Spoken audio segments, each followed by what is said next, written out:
Hey guys, StarCraft here with Ingrid. We're going to be seeing Shazam, but that's not what we're here to talk about first.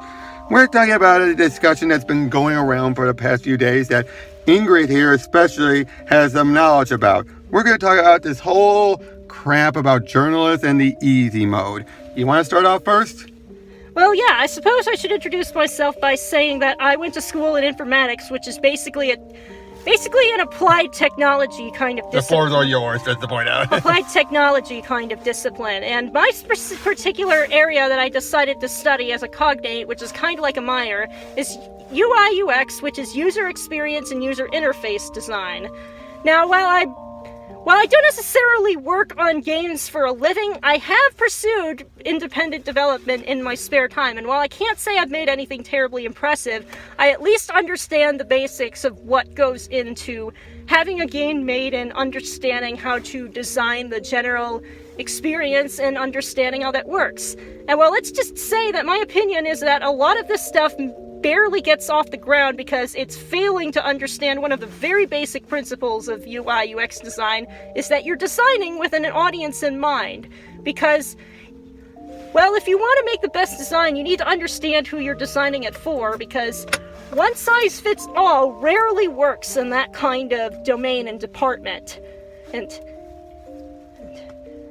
you just need to keep in mind that, yeah, not everything is designed for everyone. To kind of see what this looks like, let's flip it on its head, should we? While the complaints of a game that's more intended to be fun, complaining how it's not difficult. Well, it's like games are designed with an audience in mind, and you barely get off the ground if you can't even understand the basics of what a thing is designed to do. FromSoft games just sort of talk about the whole, since like Sekiro is the thing that kind of brought this all up, generally excels in the department of designing difficulty because, well, for context, I just started like 4 years late into playing Bloodborne, and like a lot of the time I realize that my screw-ups are due to me, and they really knock it out of the park in that department, and there's so much else that they do well, and it's just like, this is not a game that's designed for you to be able to cool off doing something mindless and fun. It's intensive on like strategy and being able to think your way through things, and that's a lot of the appeal from it, just from my own personal experience, with the caveat that I haven't actually beaten the game yet. I'm a long way off doing that because I'm trying to do as much as I can, but the point is they don't necessarily understand that by raising or lowering the difficulty, you're fundamentally changing the actual experience of it. Like, if it wasn't so hard, I wouldn't be sort of like, panicking around being like tense and on edge. One second. And we're back. Sorry, continue back on with what you were saying. Like, for one, if the risk of dying weren't around anymore, the horror elements of Bloodborne wouldn't work nearly as well, because I wouldn't necessarily be fearing for what horrible monster is going to jump me this time. I would just be mostly, not really thinking much about it.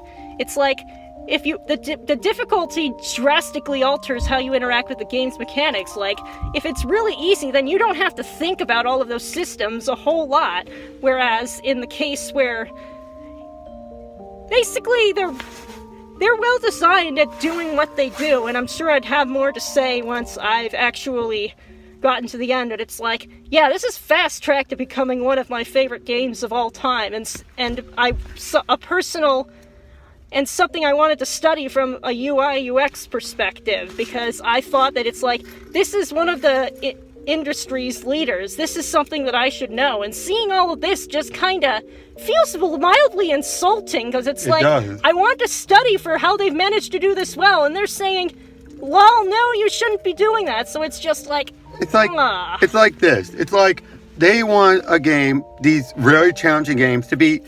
They don't even want it to be an easy mode, because I'm sure something like what's the company again? From Software. Yes, From Software.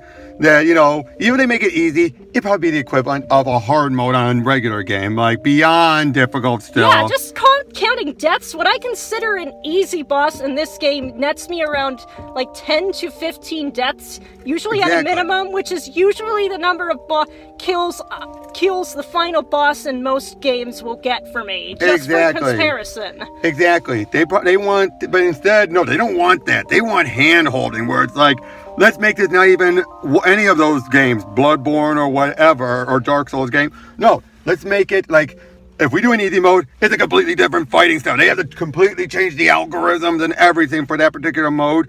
One, that would make the game ginormous because you're basically having two different games in one. Because you cannot have the algorithm switch that easily, if I'm right. Yeah, it was like, there's similar stuff going around with the Kingdom Hearts community and critical mode and whatnot, where it's like, you don't necessarily get that difficulty change and well-designed difficulty change just by changing values. There's so much other balance elements you need to take into consideration to make that work well. Now, to be fair, though, in that regard, it's been so long since the last Kingdom Hearts game that so many people are just so used to the final mixes being the standard that they've forgotten, oh right, vanilla versions of the games usually were not balanced perfectly until the later mixes came out. Yeah, that's just kind of a side thing. It's just another case where this kind of thing has been brought up in my recent memory. But another thing is, though, it's like, here's something else that's comparable. Let's look at the opposite. Let's look, instead of a game where it's really hard and challenging or violent and people want to change it, let's take a look at let me play this little video. Last August, Katie Greenbrier came home to unravel the secret of her sister's mysterious disappearance. Now, it's time to go home again. And this time, it's personal. Gone home! After a year abroad fighting in Iraq, you return home to discover your sister has been kidnapped by terrorists. Are you a rad enough riot girl to rescue your sister? Get some! Over 1.5 hours of exploration-based gameplay. Through 3 gut-wrenching floors of high-octane introspection. Featuring 15 weapons to tear your ennui a new one. Unleash a world of pain on 12 enemy types who aim to impede your sister's personal journey to discover her sexual identity. Punish the ghost of your perverted uncle with extreme prejudice. A little old for my taste. Forget reading about preventing JFK's assassination. Travel through time and do it yourself. Alright, thank you, Katie Greenbrier, for saving the future. And when you've collected all 9 key cards, travel to the attic to confront the ultimate evil. Where do you think you're going, Fräulein? I'm going home. Adolf Hitler. And you're going to hell! Gun Home, the ultimate intrapersonal combat experience.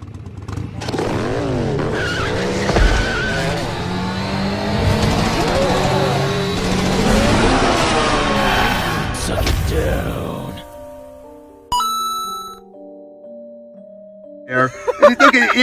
Taking that from gone home and get Gun Home, flip-flopping it around, taking this walking simulator and, well, people didn't want to do a walking simulator. They're like, where's the action? Come on, are we going to really exercise the uncle's spirit? Wait, what? Wait, this whole thing, which is about dealing with this sister who had more character than the main character, her sexual identity and all that stuff. Oh no, I don't want that. What if that turned, and that's what the people would have said, okay, let's cater to it. That's probably what we get.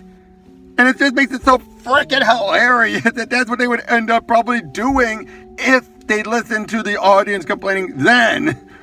But it's the opposite of what people nowadays are complaining about. It's like, and that's what these people want. They want walking sims. They don't want actual games. They they want to actually just go into the world, see the lore, and that's it.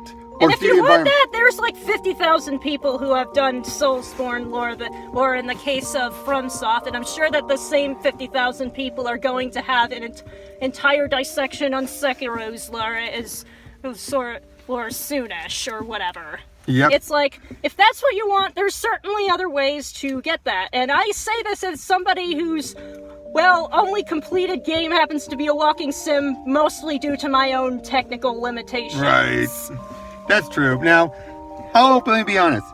I do cheats using cheat trainers because I play on PC, but I still at least play through the game first, or at the very least, even if I'm doing it to get invincibility so I can at least get to the game and not lose, I'm still having to fight and beat up the guy. It's not like I'm, letting it, one-hit kills. No, I don't do stuff like that. And even then, though, I do that when the game gets too challenging and I just want to see the story. Because I'm a story guy myself, but here's the big difference.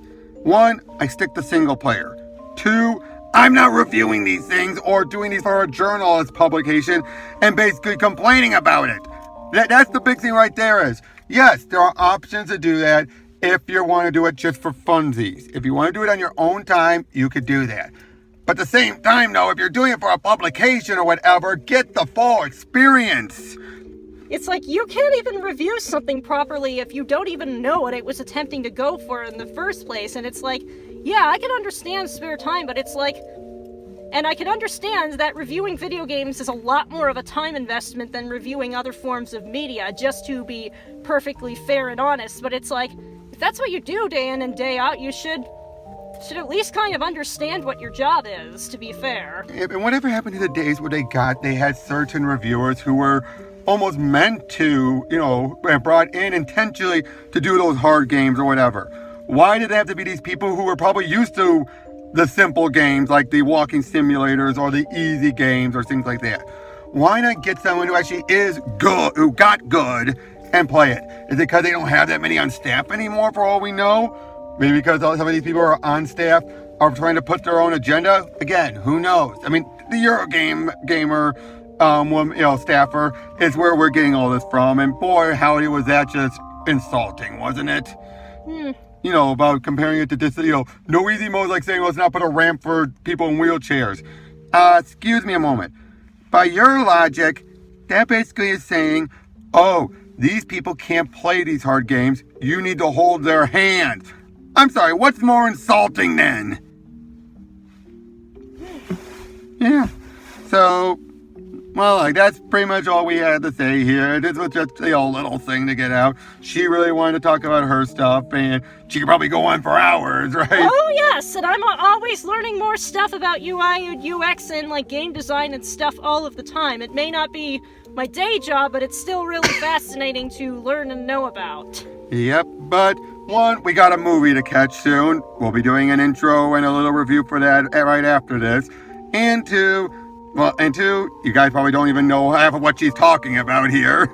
And 3, again, you know me, I might go my own little long-winded stuff on a topic, but it's usually a topic, obviously, you guys are knowing about. I mean, again, and this is for you to get a chance to get your stuff out and everything. So, yeah. Thank you, Robert. No problem. So, yep, this is StarCraft, or Robert, and this is Ingrid. Catch y'all later.